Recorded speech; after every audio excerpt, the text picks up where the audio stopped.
Hello అందరికీ. ఈరోజు నేను పప్పొంగల్లోకి పల్లీ చట్నీ ఎలా ప్రిపేర్ చేయాలో చూపించబోతున్నాను అన్నమాట. ముందుగా ఒక అరకప్పు పల్లీలు తీసుకొని వేగించి పక్కన పెట్టేసుకున్నాను. అలాగే మనము స్పైసీకి తగినంత మనకి ఎంత స్పైసీ కావాలో అన్నీ తగినన్ని పచ్చిమిర్చి తీసుకొని అందులో చిన్నుల్లిపాయ వేసి వేగించి పక్కన పెట్టేసుకోవాలి.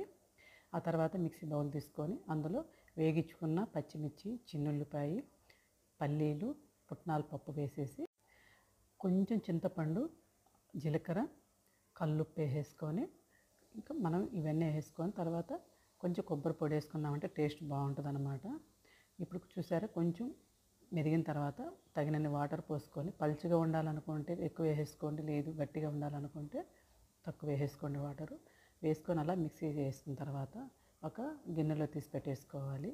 ఇప్పుడు మనం అందులోకి పోపు పెట్టుకుందాం అనమాట. పోపు పెట్టుకుంటే మనకి ఫ్లేవర్ కానీ టేస్ట్ కానీ అన్నీ పెరుగుతాయి. అలా మనం పోపు పెట్టుకునేటప్పుడు ఎండుమిర్చి వేసేసుకొని అలాగే 2 రెమ్మలు కరివేపాకు వేసేసుకోవాలన్నమాట.